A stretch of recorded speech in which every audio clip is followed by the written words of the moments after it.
pangkat besar fadilat bila kita semayang dalam tu. Pertama Masjidil Haram, yang kedua Masjid Nabawi, yang ketiga Masjidil Aqsa. Itu baik. Bermula sembahyang di dalam masjid aku ini terlebih baik daripada 1000 sembahyang pada tempat lain daripadanya, melainkan Masjidil Haram. Dan demikian lagi segala amal daripada sembahyang itu maka dibalas 1000 ganda.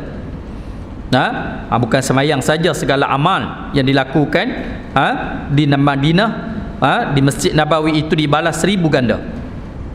Dan kemudian daripada fadilat Madinah itu ialah fadilat Baitul Maqdis, maka bahawa sembahyang di dalamnya dibalas dengan 500 ganda. Demikian lagi amalan sembahyang itu maka iaitu dibalas dengan 500 ganda. Tak kiralah sembahyang ke ataupun amal-amal yang lain, tentulah tak sama. Itu fadilat Masjidil Nabawi dan Masjid Aqsa. Masjid Nabawi fadilat dia 1000 kali ganda daripada masjid-masjid lain. Masjid Aqsa fadilat 500 kali ganda daripada masjid lain. Masjidil Haram 100,000 kali ganda daripada masjid-masjid lain. Inilah tempat yang menjadi jantung hati yang dirindui oleh seluruh umat Islam. Lebih-lebih lagi bagi yang belum mengerjakan haji. Dah terlepas dah haji tahun lepas, bagi orang luar siapa pun tak boleh buat haji. Ni dah berjalan dah, ni masuk Rabiul Awal dah. Sampai bulan Rejab orang dah bersiap dah nak pergi haji. Sampai bulan Rejab, Syaban, Ramadan tu orang siap nak pergi haji dah. Lepas Ramadan masuk Syawal bulan haji dah. Syawal, Zulqa'dah, Zulhijjah bulan haji dah. Berapa lama lagi dah. COVID-19 ni tak nampak pun dia makin reda. Kalau tahun ini tak boleh pergi lagi orang mengerjakan haji, nak pergi tunda lagi 2 tahun, tu yang saya kata tu bersyukurlah yang orang yang dah pergi haji. Yang dah pergi haji. Yang tak pergi haji lagi dah cukup semua dah, badan pun duk sihat lagi, duit pun duk ada, tapi tak boleh pergi. Apa dia? Sabar.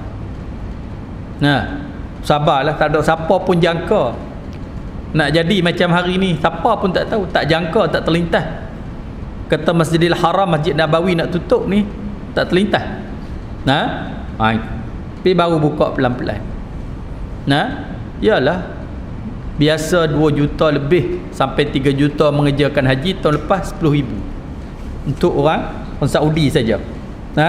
Daripada 2 juta tu 10,000. Lepas tu kalau tahun lagi nak datang ni, haji yang nak mari ni, takkan dia nak buka balik sampai 3 juta. Wallahu a'lam lah, tu kerja Allah Ta'ala. Kalau buka, alhamdulillah. Kawan-kawan kita yang belum pergi mengerjakan haji, dia boleh pergilah mengerjakan haji.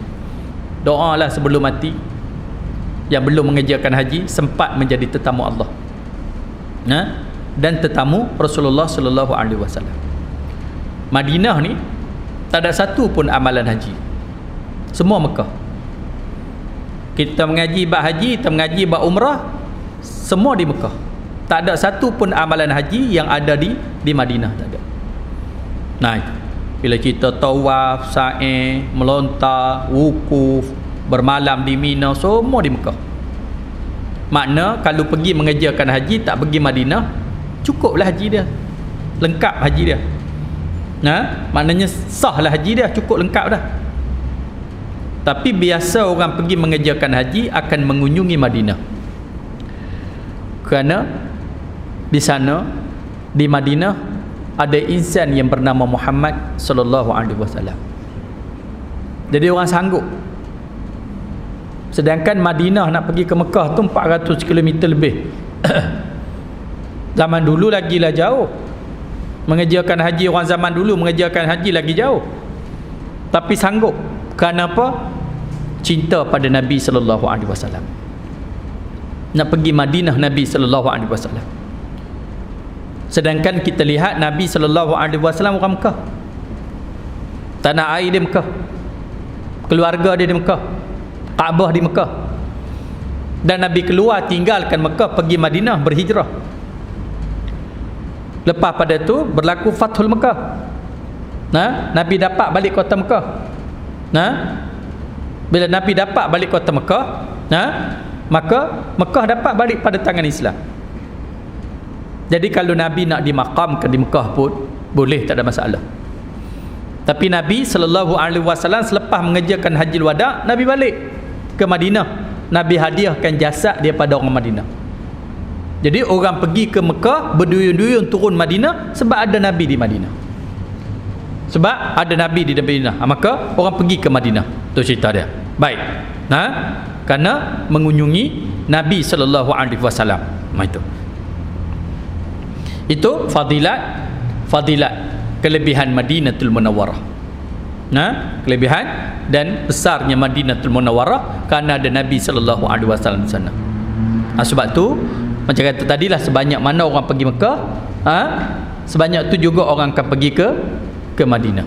Kerana macam kata tadilah, kerana nak tunjukkan rasa cinta pada Nabi SAW dan nak dapat fadilat tu. Tu cerita. Macam kata tadi, tak ada siapa pun terlintas macam nak berlaku hari ni. Baik, bila kita ingat balik sejarah orang kerjakan haji, termasuk di negara kita, sejak mula-mula orang asalnya kita di Malaysia ni, di tanah Melayu ni, asalnya orang Melayu ni menganut ajaran Hindu. Dulu Hindu. Bila datang pedagang-pedagang Arab, khasnya mereka singgah di Melaka, kerana Melaka tu pusat dagangan terbesar. Masa tu mereka bawa Islam.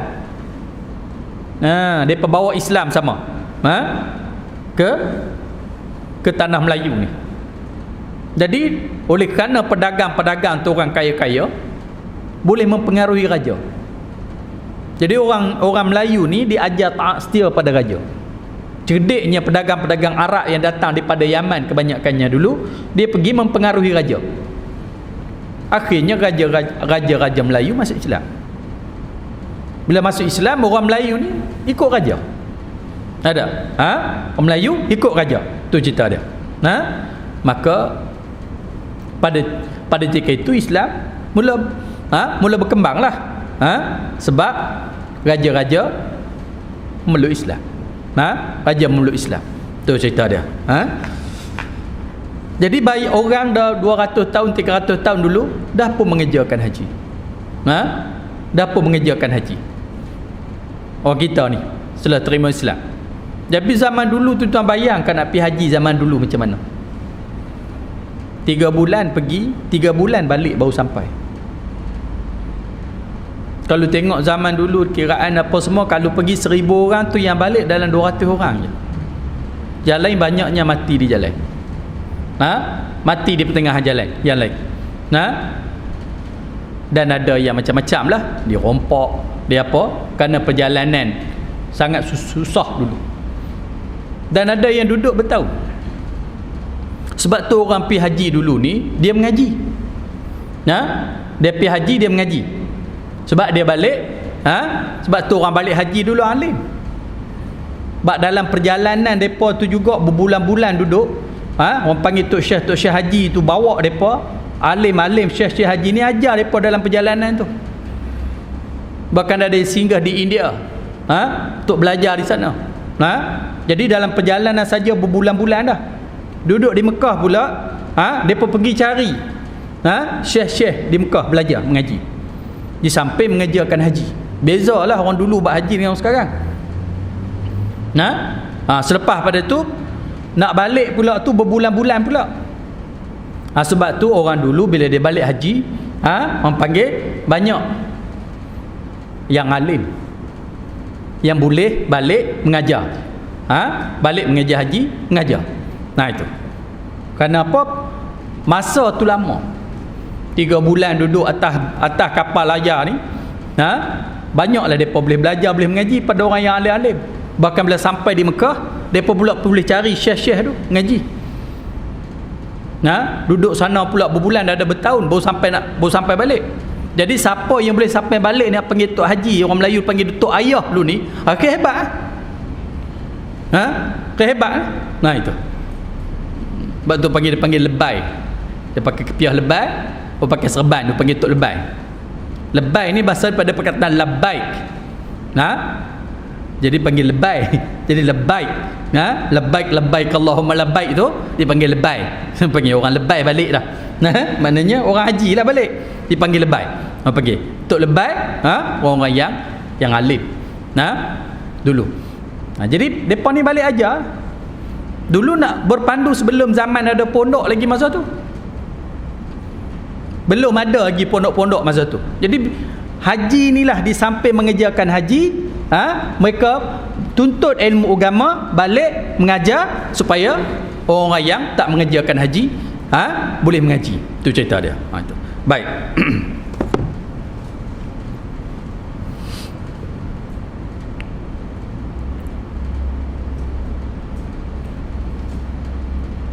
Dan demikian lagi segala amal yang lain daripada semayang itu maka dibalas dengan 1000 gandanya. Dan kemudian daripada fadilat Madinah itu fadilat Baitul Maqdis, maka bahawa semayang di dalamnya itu dengan 500 ganda. Dan demikian lagi amal yang lain daripada semayang itu, maka itu dibalas dengan 500 ganda. Telah bersabda ia, bermula sembahyang di dalam masjid Madinah itu dibalas dengan 10,000 sembahyang. Ada juga lah hadis itu. Dan dalam Masjid Aqsa di dalam Baitul Maqdis dibalas dengan 1000 sembahyang. Ada juga kata 10,000. Tadi dia kata satu riwayat mengatakan 1000 ganda. Ada mengatakan juga Masjid Nabawi ni fadilat dia 10,000 kali ganda. Itu. Dan Masjid Aqsa 1000. Jadi kita dengar macam-macam riwayat lah. Ada kata 1000 kali ganda di Masjid Nabawi, 500 kali ganda Masjid Aqsa. Ada kata Masjid Nabawi ni 10,000 kali ganda, Masjid Aqsa 1000. Masjidil Haram 100,000. Mengerjakan ibadah di dalam tu. Baik. Dan sembahyang dalam Masjidil Haram di dalam Mekah itu dibalas dengan 100,000 sembahyang. Itu untuk Masjidil Haram di Mekah itu. Kata Imam Ghazali rahimahullah, bermula segala masjid. Betul ya tempat kita baca ni, betul ya? Betul. Betul tempat baca. Macam fadilat ni macam baca dah.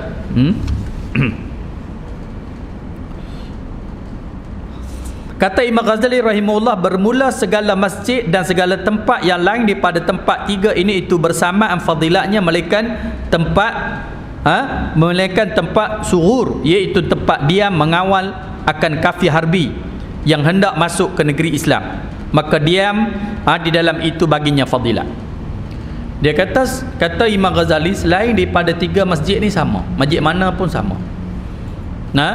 Masjid kita sini, pergi masjid mana dalam dunia pun fadilat dia sama, kelebihan dia sama. Yang tak samanya tiga masjid ni saja, Masjidil Haram, Masjidil Nabawi dan juga Masjidil Aqsa.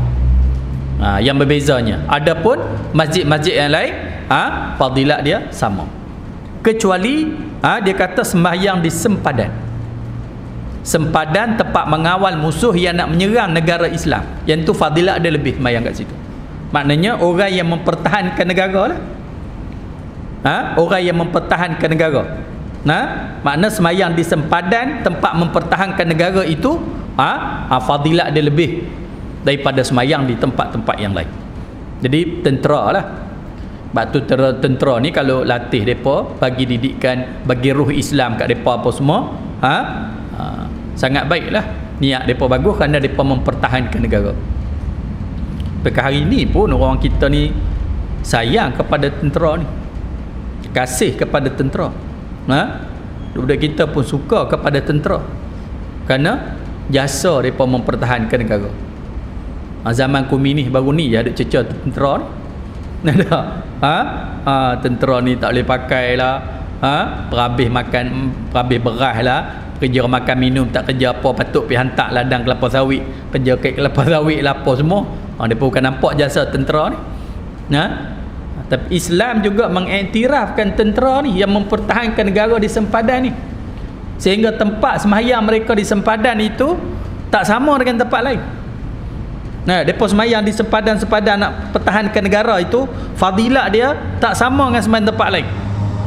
Patutnya ada 3 aja, Masjidil Haram, Masjid Nabawi, Masjid Aqsa. Tambah lagi satu, sembahyang di sempadan antara umat Islam dan musuh yang nak menyerang negara Islam itu, sembahyang di situ afdal.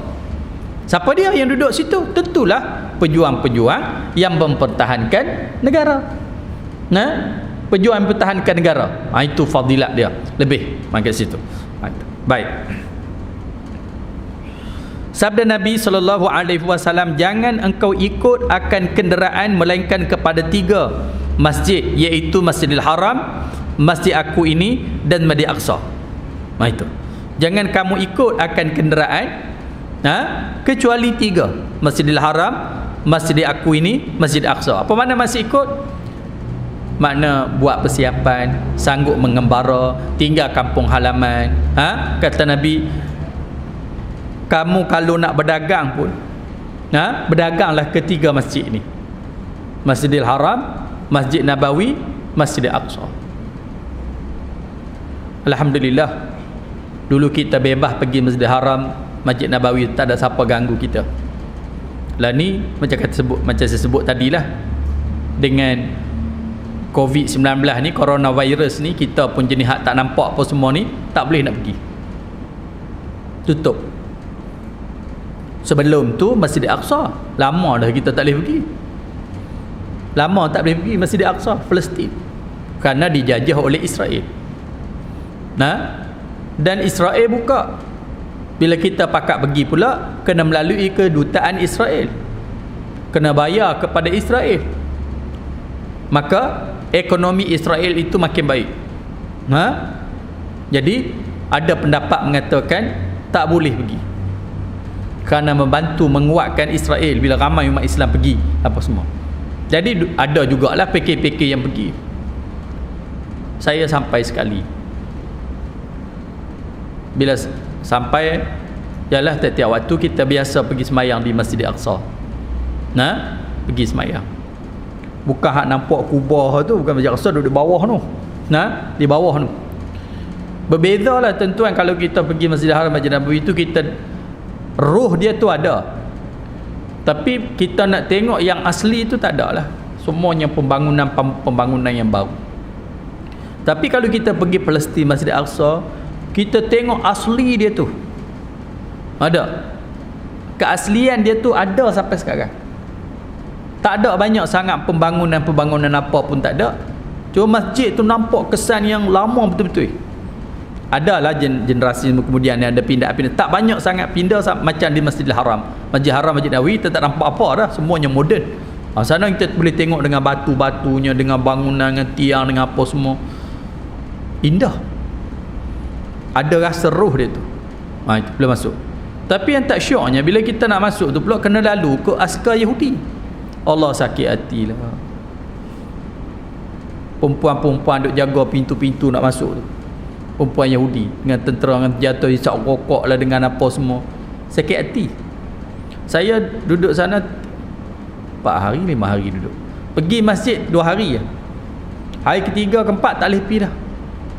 Tak boleh pergi bukan pasal apa, sakitnya hati nak kena lalu kot tepi tentera Yahudi ni. Allah sakit hati sungguh. Tak tu pun dah. Ada rasa ialah terhinanya kita, tuan-tuan sekalian. Terhina kita. Itulah ingat, Allah bagi satu contoh tu sudah. Kita ni bila dijajah, habislah, tuan-tuan sekalian. Allah tak bagi peluang dah kat kita. Tak bagi peluang dah kat kita. Macam Palestin hari ni, bila kita ronda tengok macam mana benteng hak buat tu, benteng hak tinggi tu, kila fikir ngakal tak mungkin boleh panjat lintas. Saya sebelum pergi tu dia ingat benteng tu, apa dia tembok hak dia buat tu, sebelah sana orang Islam, sebelah sini orang Yahudi. Dia nak sekat supaya jangan mai belah sini. Punya bukan macam tu.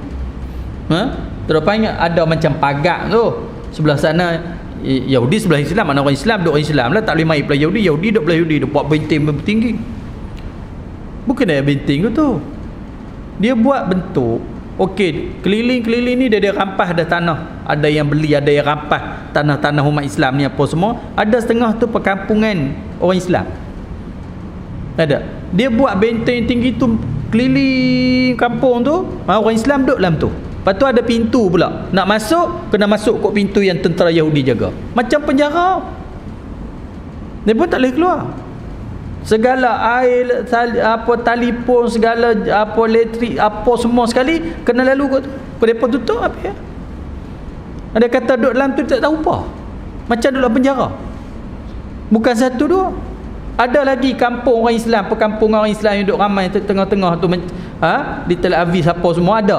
Perkampungan Islam sikit. Dia buat pula lingkung, buat tu lah berapa kilometer apa sebab ada pintu masuk situ. Nak keluar pun tu, nak masuk pun tu. Orang Islam duduk dalam tu.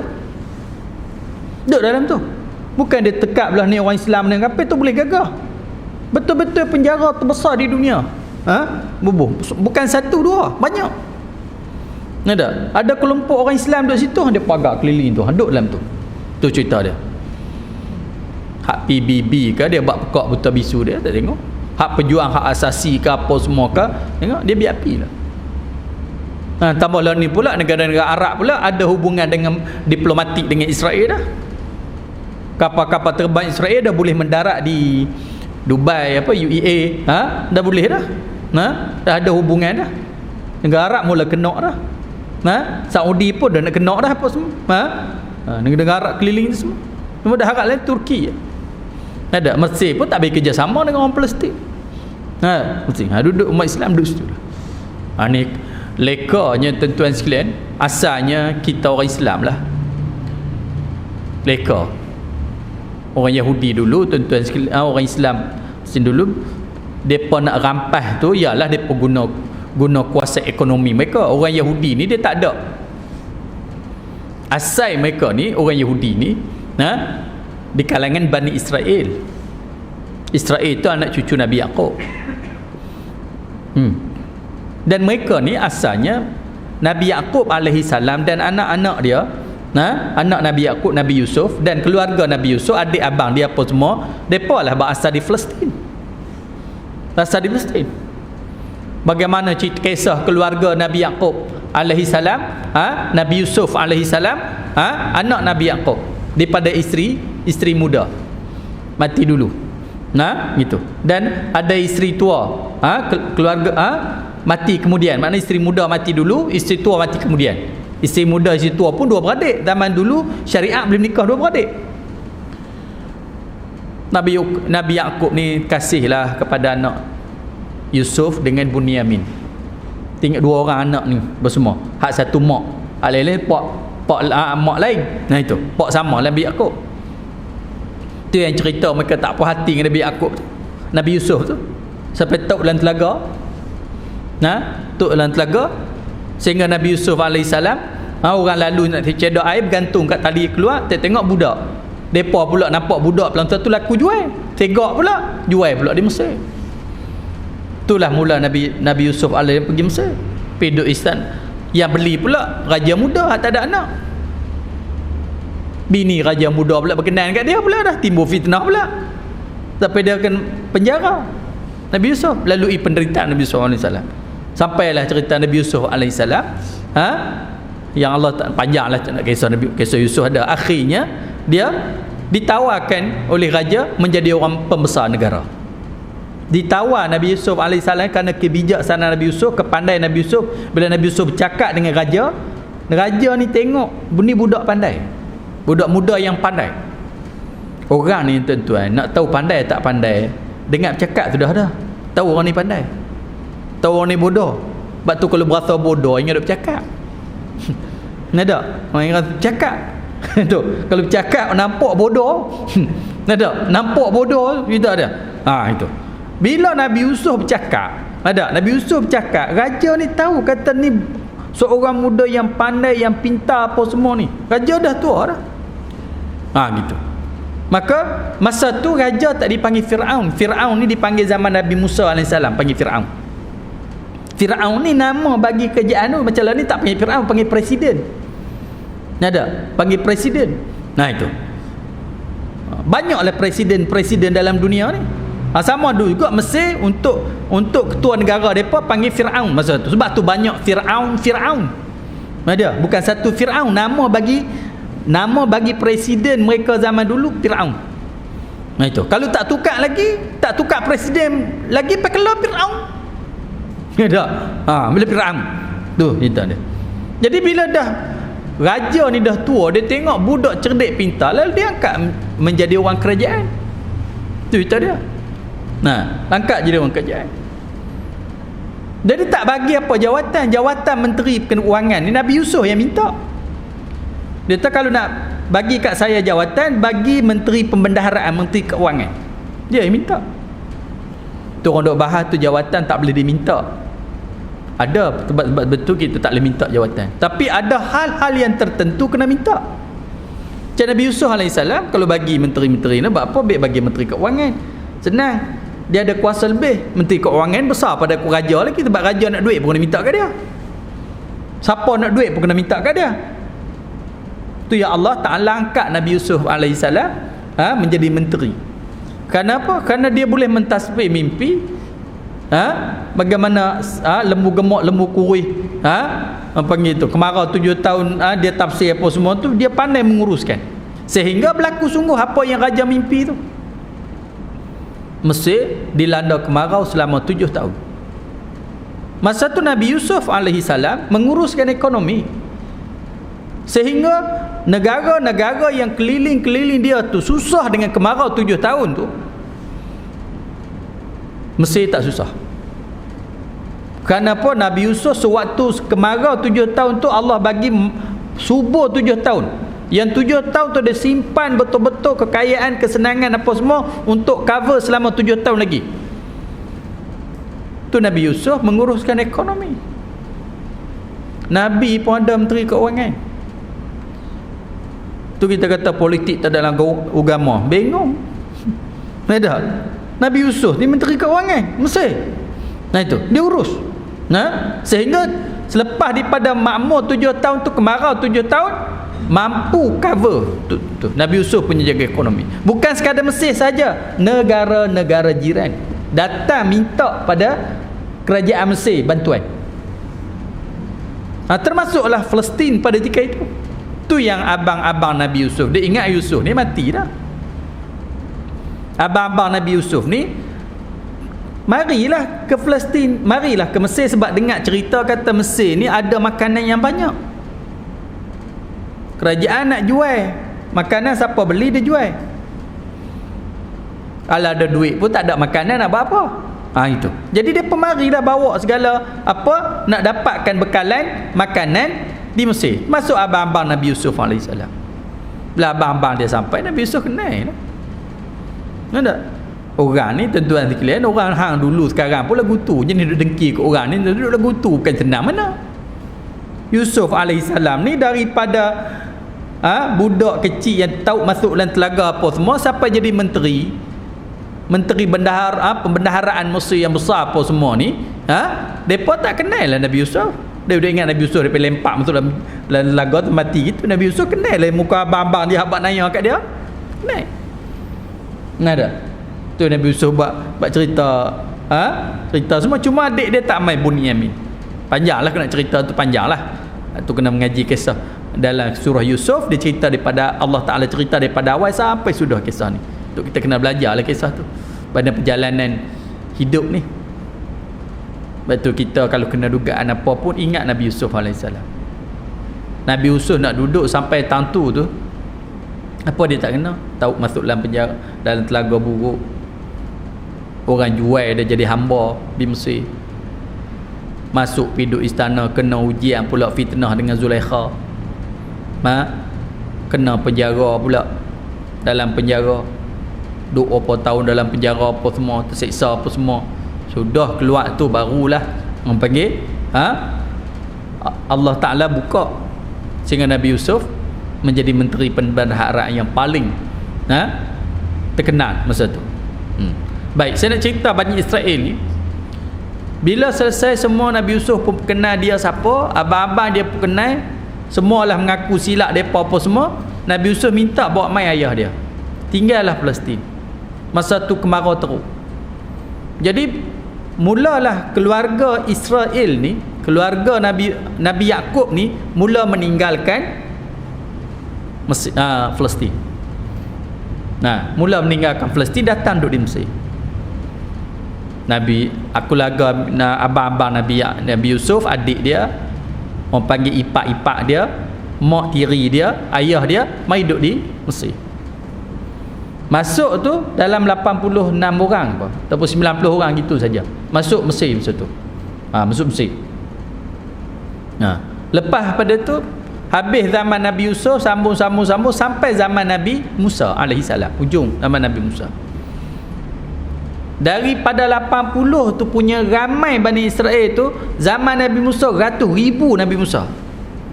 Depa pula bila lama pula mereka lupa daratan. Tu cerita dia. Orang tolong depa, orang bantu depa, apa semua lupa. Mereka tak ikut ajaran dibawa oleh Nabi. Ada Bani Israel ni yang gergaji kepala Nabi, macam Nabi Zakaria, Nabi Yahya, ada lawan Nabi apa semua ni. Akhirnya mereka dibalakan dengan susah balik, dan mereka duduk bawah cengkaman Fir'aun. Tu timbul cengkaman Fir'aun. Allah hantar Nabi pula selamatkan mereka. Nabi Musa selamat Bani Israel ni punya susah duduk bawah Fir'aun ni. Nabi Musa selamatkan mereka, buat keluar balik daripada Mesir pergi Palestin. Keluar balik, duduk aman damai apa semua. Nabi Musa tinggal segak pergi munajat di bukit tu sini. Mereka ambil pula anak lembu sembah buat Tuhan. Kita ada belajar tu. Tu ceritanya. Akhirnya Allah Ta'ala jatuh Bani Israel. Nada. Ini hak jenis kaum dia kita. Ada jenis kaum tuan-tuan yang bila Allah tak hantar Nabi untuk menyelamatkan mereka, tolong mereka, bila mereka susah dia bergantung kat Nabi, bila mereka senang mereka lawan. Ada golongan begitu. Orang tolong mereka waktu susah, tapi bila senang dia lawan, dia bantah. Itu ada golongan yang memang perangai dia lagu tu. Kita dulu pun ada juga jenis pasien lagu tu duduk nampak baru ni kan. Tak tahu. Orang nampak susah lah duduk di Burma dengan kena bakar, kena apa, siksa, bukan main teruk pun semua orang pakat tolong bantu. Beri bantuan NGO gitu gini pun pakat penduduk di Kuala Lumpur apa pun macam belah lembu lah, rumah flat lah, yang belah kambing rumah flat lah, apa semua ni. Lepas tu siap orang nak tolong lagi, mula buat demonstrasi pula nak lawan. Ni bangsa apa macam ni orang panggil. Bila susah orang tolong, bila senang tokak orang. Ni ada. Aku ada bangsa tu pun ada pasien tu ada. Ni di bahasa Israel ni tu. Ada. Masa macam tu semua. Susahnya bila senang mula dia tunjuk taring. Sampai terselayang tu bagilah kat kami yang pula. Timbul pula dengan teko-teko apa semua ni. Ni jenis ada pasien lagu tu. Pasien bukanlah kata kita nak habaq nak benci, bukanlah, semua takut. Ada lagi hak spesies macam Bani Israel, dia punya perangai dia. Susah orang tolong lawan, susah bila dia susah orang bantu dia, bila senang dia lawan. Dia pasien tu, perangai lagu tu. Macam tu. Allah kasihkan dia, Allah hantar Nabi kalangan Bani Israel cukup banyak, hantar Nabi. Tu. Lalu akhirnya depa jatuh pula. Jatuh depa ni banyak pasal lawan Nabi. Tu yang dalam depa semua. Itu cerita. Bila mari Nabi Isa alaihi salam, hujung sekali cerita Nabi Isa alaihi salam. Dia pergi tuduh pula Isa anak zina. Yahudi tuduh Isa anak zina. Dan bangsa depa lah yang cuba nak bunuh Isa alaihi salam, dan depa yakin kata Isa depa bunuh. Padahal bukan Isa.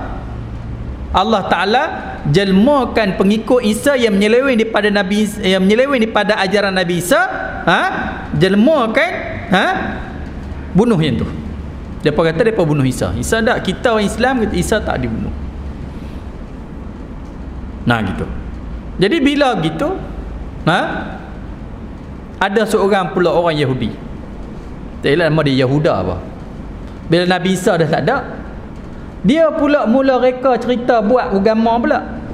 Hak agama Kristian ni dia yang mula buat. Orang Yahudi mula buat agama Kristian ni. Dia buat agama, orang Yahudi mula buat agama Kristian. Tembah salib. Masa zaman Isa ada tu tak ada lagi agama Nasara. Itu. Mula buat ni Isa ni begini, anak Tuhan apa semua ni. Jadi Yahudi berpecah dua. Satu orang Yahudi, satu lagi orang Yahudi yang mula memperkenalkan Nasara. Berperang. Bila depa tak orang Yahuda ni, Yahuda yang memperkenalkan agama baru, agama Kristian ni apa semua, dia rasa dia tak kuat nak lawan bangsa dia yang berpegang dengan ajaran Yahudi ni, dia rasa dia tak kuat. Dia minta tolong kat bangsa Rom. Itu bangsa Eropah, dia minta tolong, mari. Maka pada itu berlaku pertemuan antara orang kulit putih lah kita panggil, orang Rom dengan orang Yahudi, orang Israel. Perang menang hak Yahuda yang bawa agama Nasara ni. Sebab tu Palestin masa tu menganut ajaran Kristian. Masa tu dah orang Yahudi bertebaran lari lagi, depa lari pula, tak ada tempat lari pergi rata, ada pergi Madinah, ada pergi Mesir, ada pergi tak ada tempat dah. Kenapa? Depa berperang, seorang ni yang membuat ajaran baru nama Nasara ni, Kristian ni apa semua, dia pula buat masuk pula orang luar supaya lawan, kerana dia nak jaga pengaruh dia. Menang dia, depa ni kena keluar lari. Depa dah sedar hati pula baca dalam kitab Taurat bahawa akan datang Nabi akhir zaman. Apa jagalah datang Nabi akhir zaman, kami akan menyertai depa. Menyertai Nabi itu, kami akan serang balik hampa. Nah itu, tunggu ada yang duduk di Madinah dia perhati. Betul hak depa baca tu, betul lahir Nabi sallallahu alaihi wasallam. Lahir Nabi sallallahu alaihi wasallam. Bila lahir Nabi sallallahu alaihi wasallam, orang-orang apa dia ni Madinah ni dapat tahu bahawa Nabi akhir zaman, depa duk ngaji kat tok guru orang Yahudi ni, duk cerita ni apa semua, lahir di Mekah. Depa sengat-sengat pergi musim haji, pergi cari jumpa dengan Nabi sallallahu alaihi wasallam. Jumpa sehingga berlaku bai'ah, berlaku perjanjian dengan Nabi, berlaku bai'atul Aqabah, berlaku perjanjian dengan Nabi sallallahu alaihi wasallam.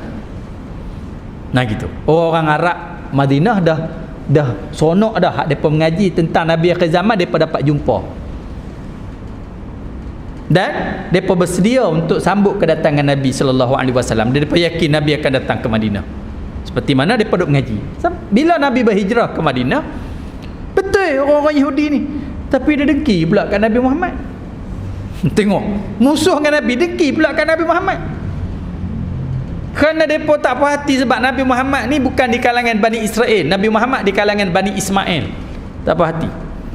Kan anak Nabi Ibrahim ada dua. Ada dua isteri, satu Sarah, satu Hajar. Sarah dapat anak nama Yaqub. Dapat kemudian tua, dah dapat umur 80 dah. Nabi Ibrahim 100 dah dapat anak nama dia, letak nama dia Ishak. Buah anak nama dia Ishak, anak daripada Sarah. Nabi Ishak dapat anak nama dia Yaqub, pak Nabi Yusuf tu. Itu lebih keturunan Bani Israel. Pada tu pula Hajar, isteri muda, dapat anak dulu. Anak dia nama Ismail. Ismail ni buat keturunan sampai Nabi kita Muhammad sallallahu alaihi wasallam. Jadi Nabi Muhammad ni berbeza dengan apa dia kaum Bani Israel, beza mak ya. Mak Sarah dengan mak Hajar pak sama Ibrahim. Faham tak? Pak sama Nabi Ibrahim. Tapi depa tak puas hati sebab banyak nabi-nabi ni Bani Israel lawan Nabi Muhammad pula. Mula dia ikut Nabi. Kerana dia rasa dia tak boleh lawan, dia ikut Nabi pun semua. Tapi bila berlaku peperangan Ahzab, mereka mula berpakat dengan orang musyrikin Mekah untuk serang. Serang. Mereka rasa Nabi, umat Islam boleh jatuh ni, betul tak jatuh menang. Allah bagi kemenangan. Mereka dah buat perjanjian taat setia pada Nabi SAW, tak ada musuh. Nabi kata duduk, tak ada apa. Duduklah. Duduk dengan baik, tak ada masalah apa. Duduk elok-elok, apa semua. Sengat-sengat ada satu peringkat depa usaha nak bunuh Nabi sallallahu alaihi wasallam dengan duduk di atas bukit, letak satu batu, Nabi Muhammad lalu lepas turun. Jibril beritahu jaga. Kata Nabi, bangsa ni tak boleh buat baik. Ni bangsa ni tak boleh buat baik. Tu yang Nabi SAW kepung bukit. Kepung perkampungan orang Yahudi. Tak buat apa, kepung je. Bila kepuk, lama kelamaan sumber makanan habis. Turun pula nak berdamai dengan Nabi. Turun nak berdamai dengan Nabi sallallahu alaihi wasallam. Kata Nabi, boleh. Dengan syarat, kami tak serang, tak bunuh kamu, kamu keluar daripada Madinah. Bawa barang sakat mana boleh bawa, hak tak boleh bawa kami. Keluar pula bangsa ni merempat. Tu yang pergi duduk merata dengan Eropah, penduduk apa semua ni, bangsa tak ada negeri. Tak ada negeri. Nah itu. Bila depa ni berdagang, berdagang, duduk mana, duduk di Mesir, duduk di Turki, ada yang melarat lagi sampai ke Amerika, sampai mana apa semua ni, bangsa ni tak banyak. Bila depa berdagang, depa berniaga. Bila berniaga, mempanggil, biasalah tuan-tuan macam kita lah, orang Melayu ni berniaga kan nak jadi sangat sebab tanah Melayu. Cina mari berniaga sini jadi sebab dia tahu dia ni bukan tanah dia, dia usaha berniaga sampai kaya raya. Melayu dah sedap tanah air, tanah air tergadai. Beza tuan-tuan sekalian. Orang berdagang dengan orang duduk ni beza. Tuan-tuan sekalian, dia kerja sungguh. Macam kerja kontrak, ambil orang Malaysia kerja dengan ambil Bangladesh kerja. Oh, beza banyak. Ambil Bangladesh seorang sama dengan 5 orang kita kerja, tak boleh lawan lagi. Ambil Indonesia seorang sama dengan 5 orang kita, tak boleh lagi. Buat kerja baju simen, perambut rokok daun pula. Baju hikat bata 3-4 ketui apa semua, minum kopi. Terajang dia betul. Sebab dia jenis orang panggil apa? Dia rasa dia ni negara dia. Nada. Israel ni, tentu Yahudi ni, dia tak ada negara. Dia pergi tumpang dengan orang, dia bekerja betul-betul. Sampai dia kaya. Sampai dia kaya. Kaya ni, lalu depa adalah hubungan bangsa-bangsa Yahudi yang duduk seluruh dunia ni. Niaga kaya-kaya, dan sampai orang Amerika ni kena dengar kata orang Yahudi. Sebab tu Amerika ni Nasara. Tapi dia bagi cuti 2. Satu Ahad untuk orang Kristian, satu lagi Sabtu untuk orang Yahudi. Sebab tu cuti satu Ahad. Sedangkan Yahudi apa kerat sangat di Amerika tu. Apa kerat sangat. Tapi terpaksa kena akur, kuasa ekonomi dipegang oleh orang Yahudi. Yang kita raya Cina dengan raya kita seminggu, depa pun seminggu. Tidak elak raya Cina meriah pada raya Aidilfitri lagi. Kenapa? Makanan tak ada, semua depa pegang apa semua sekali. Nah itu cerita. Pasal dia pegang kuasa ekonomi. Sebab tu Islam ajar orang Islam negara ni, dia pegang kuasa ekonomi. Yahudi dia pegang sampai Amerika dengan ke barat kena cuti hari Ahad, hari Sabtu, hari besar ni. Padahal apa kena mengenanya hari Sabtu dengan orang Nasara? Dengan mana? Tapi pedagang apa dia ni, ekonomi yang besar dipegang oleh orang Yahudi. Lalu Yahudi dia sedar duit banyak tapi negara menumpang. Dia sedar hak tu. Orang Melayu dia ada tanah Melayu. Dululah tak tahu. Orang Cina dia ada tanah besar Cina. Orang India ada tanah India. Bangsa Thai dia ada tanah Thailand. Orang Arab banyak lagi, Saudi Arabia, dia ada negara dia. Dia ada negara masing-masing. Israel tak ada. Gitu. Allah bagi tu satu-satu bahagian semua. Israel tak ada. Jadi mereka tubuh satu NGO Yahudi yang nama dia Zionis. Zionis ni nama NGO yang dibuat oleh orang Yahudi. Setiap NGO ni dia ada benda yang dia perjuang. Faham? NGO ni dia ada benda yang dia perjuang. Ada NGO berjuang mempertahankan beruang. Kalau NGO sengah tu, ada NGO dia NGO nama apa NGO dah, dia berjuang hak asasi macam-macam apa semua. Yahudi ni dia tubuh NGO Zionis. Perjuangan dia untuk dapat tanah orang, negara untuk orang Israel. Negara untuk orang Israel. Dia tubuhlah NGO ni. Lalu ramailah orang-orang Yahudi ni menyertai dalam NGO Zionis ni. Ramailah menyertai. Yang masuk pula peniaga-peniaga yang kaya-kaya dalam dunia. Peniaga-peniaga yang kaya dalam dunia ni dah apa semua masuk. Bila peniaga kaya depa pula bagi sumbangan pada NGO ni dengan sumbangan yang banyak, sehingga boleh mempengaruhi padri-padri. Padri-padri ni tuan-tuan ada yang makan rasuah. Padri ni kalau baca sejarah dia banyak makan rasuah. Ni tu Yahudi tahu. Dia ambil duit yang banyak, dia bagi pada padri. Padri ni dapat duit, dia keluar fatwa. Kami maafkan orang Yahudi. Kan padri pula ada kuasa boleh mengampunkan dosa orang. Itu Yahudi. Padri kalau nak minta ampun boleh minta ampun kat padri. Tak boleh minta ampun kat Allah. Padri lah nak ampun atau tak ampun. Padri hak besar ni dah dapat duit daripada orang Yahudi. Dia keluar pula fatwa, dia mengampunkan dosa orang Yahudi bunuh Isa.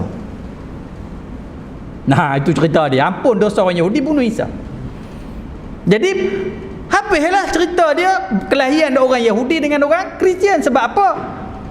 Pak dia ni, padri ni dah ampun dah dosa orang Yahudi bunuh Isa. Sebab orang Kristian tak boleh terima kerana orang Yahudi bunuh Isa. Sebab orang Kristian anggap Isa tu anak Tuhan, Yahudi anggap Isa tu anak zina. Jadi bila dah pop ni dah ampun dah apa semua, jadi orang Yahudi dengan orang Kristian ni kamcing balik. Jadi dia boleh mempengaruhi kuasa besar mereka supaya dapatkan tanah. Bagilah apa antara yang dia pilihnya, yang dia nak pilihnya ialah Palestin. Dia ingat tu, dia kata tu tanah tok nenek dia. Padahal dia sendiri pun tak ikut ajaran tok nenek yang dibawa oleh para nabi, hatta mereka bunuh para nabi. Disokong oleh negara Eropah ni. Lalu pada tahun-tahun apa Yahudi jajah Palestin? Apa ingat? Tahu? 46? 45? 1945? 45 46? 45 46? Balik cek balik. Panggil. Pak apa? 48? 45, 46, 48. Khilaf. 48. Tu. Tahun 48 dah. Kok saya silap pula ni. Patut yang tak boleh lupa dia. Dia jajah. Palestin disokong oleh kuasa barat, dengan Zionis Yahudi ni. Mula dia bertapak di Palestin. Nada. Balik ke Palestin daripada dah dagang sampai tak ada apa semua dah. Akibat depa lawan Nabi, cerita dia. Sampai depa perang saudara sampai semua, bertapak balik ke Palestin. Berlaku pula kekejaman. Sampai sekarang. Hari ni bangsa Yahudi ni kita kena ingat sejarah dia. Nada. Daripada Nabi Isa angkat depa lawan nabi-nabi sampai peringkat Nabi Zakaria, digergaji kepala apa semua. Ini bangsa ni. Tapi kita yakin kalau umat Islam satu, bangsa ni akan jatuh balik. Bangsa Yahudi ni akan jatuh balik semua. Ini. Tapi masalahnya itulah umat Islam. Itu cerita dia. Yang katanya depa kuat ni pasal apa? Ekonomi depa pegang. Sebab tu saya sebut dalam Quran selalu sebut tentang timbangan dan sukatan. Timbang dan sukat. Kalau kita nak baju, timbang dan sukat tu kena jaga. Timbang sukat ni kena jaga.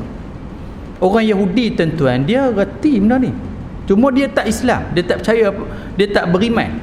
Tapi dia reti benda ni. Hak Quran sebut timbang sukat tu kena jaga. Sebab tu kalau kita tengok depa buat apa pun tuan-tuan sekalian, dia kemai sebab dia timbang, dia sukat. Dia buka KFC sudah. Dia buka pizza sudah tuan-tuan sekalian. Pergilah suruh mana pun, kalau paha ayam besar tu je. Kalau pizza besar tu seluruh dunia. Seluruh dunia. Kalau rasa sama. Pasal apa? Dia timbang, dia sukat, dia apa semua. Akhirnya tuan-tuan, orang makan puas hati, orang pun rasa lega, rasa apa semua. Ramai pelanggan dia buka cawangan seluruh dunia. Ada je pekan sikit je buka supaya seluruh dunia. Pasal apa? Allah dah ajar supaya kita orang kita ni jaga sukatan, jaga timbangan. Tapi kita tak jaga.